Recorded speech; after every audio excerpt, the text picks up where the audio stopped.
Welcome back. MES ಗೂಂಡಾಗಿರಿಗೆ Kannada ಸಂಸ್ಕೃತಿ ಸಚಿವರು ಖಂಡನೆ ವ್ಯಕ್ತಪಡಿಸಿದ್ದಾರೆ. ಇಂತಹ ಘಟನೆ ಮುಂದೆ ಮರುಕಳಿಸೋದಕ್ಕೆ ಬಿಡಲ್ಲ. ಇಂಧನ ಕನ್ನಡ ಸಂಸ್ಕೃತಿ ಸಚಿವ ಸುನೀಲ್ ಕುಮಾರ್ ಅವರ ಹೇಳಿಕೆ. ಅವರೇನು ಮಾತಾಡಿದ್ರು ಬನ್ನಿ ನೋಡೋಣ.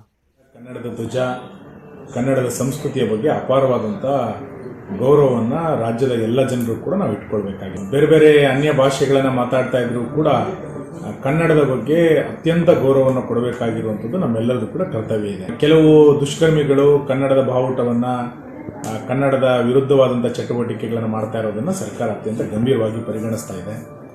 ಬೆಳಗಾವಿಯಲ್ಲಿ ನಡೆದಿರುವಂಥ ಘಟನೆಯನ್ನು ನಾನು ಅತ್ಯಂತ ಉಗ್ರವಾಗಿ ಖಂಡಿಸ್ತೇನೆ. ಸರ್ಕಾರ ಯಾವುದೇ ಕಾರಣಕ್ಕೂ ಈ ರೀತಿಯಾದಂಥ ಕ್ರಮಗಳನ್ನು ನಾವು ಬಿಡೋದಿಲ್ಲ.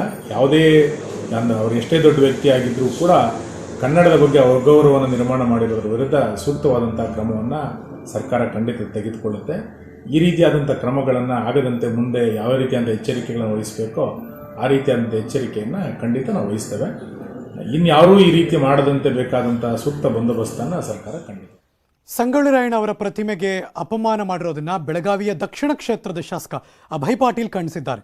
ದುಷ್ಕರ್ಮಿಗಳ ವಿರುದ್ಧ ಸಿಎಂ ಹಾಗೂ ಗೃಹ ಸಚಿವರು ಶೀಘ್ರ ಕೈಗೊಳ್ಳಬೇಕು ಅಂತ ಒತ್ತಾಯ ಮಾಡಿದ್ರು ಅಭಯ್ ಪಾಟೀಲ್ ಅವರು. ಸಮಾಜ ವಿರೋಧಿ ಘಟನೆಗಳು ನಡೆಯದಂತೆ ಕ್ರಮ ವಹಿಸಬೇಕು ಅಂತ ಆಗ್ರಹಿಸಿದರು. ಕ್ರಾಂತಿವೀರ ಸಂಗೊಳ್ಳಿ ರಾಯಣ್ಣ ಅವರ ಮೂರ್ತಿಗೆ ಏನು ಅಪಮಾನ ಮಾಡಿದ್ದಾರೆ ಅವ್ರ ಮ್ಯಾಗ ಕ್ರಮ ಕೈಗೊಳ್ಳಬೇಕಂತ ಹೇಳಿ ಮುಖ್ಯಮಂತ್ರಿಯವರಿಗೆ ನಾನು ಮತ್ತು ಗೃಹ ಮಂತ್ರಿಯವರಿಗೆ ವಿನಂತಿ ಮಾಡ್ತೀನಿ. ಮತ್ತು ವಿಶೇಷವಾಗಿ ಗೃಹ ಮಂತ್ರಿಯವರಿಗೆ ಈಗಾಗಲೇ ನಾನು ಆಗ್ರಹ ಮಾಡಿದ್ದೀನಿ ಮತ್ತು ಸ್ಥಳೀಯ ಪೊಲೀಸ್ ಅಧಿಕಾರಿಗಳಿಗೆ.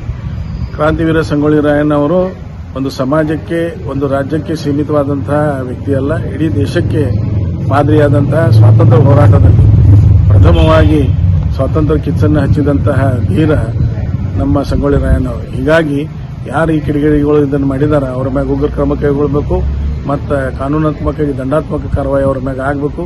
ಮತ್ತು ಈ ರೀತಿ ಸಮಾಜ ವಿರೋಧಿ ಘಟನೆಗಳು ಏನು ಆಗತ್ತವೆ, ಸಮಾಜದಲ್ಲಿ ಒಡಕನ್ನು ಉಂಟು ಮಾಡುವಂಥದ್ದು, ಅದನ್ನು ನಾನು ಖಂಡಿಸ್ತೀನಿ. ಎಲ್ಲ ಮಹಾಪುರುಷರು ಒಂದು ಜಾತಿ, ಒಂದು ಸಮಾಜ ಅಥವಾ ಒಂದು ರಾಜ್ಯಕ್ಕೆ ಸೀಮಿತವಾದಂಥವರಲ್ಲ.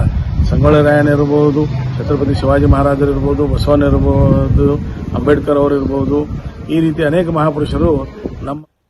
ಇಲ್ಲಿಗೆ ಕ್ಷಣದ ನ್ಯೂಸ್ ಮುಗಿಸಿ ನಾನು ಹೋಗಿ ಬರ್ತೀನಿ. ಮತ್ತೆ ಸಿಗ್ತೀನಿ ಮುಂದಿನ ಸುದ್ದಿಗಳಲ್ಲಿ. ಪಕ್ಕಾ ಸುದ್ದಿಗೆ ನೀವು ಯಾವಾಗಲೂ ನೋಡ್ತಾ ಇರಿ News18 ಕನ್ನಡ. ಜಾಲ ನಮ್ಮದು, ಬಲ ನಿಮ್ಮದು.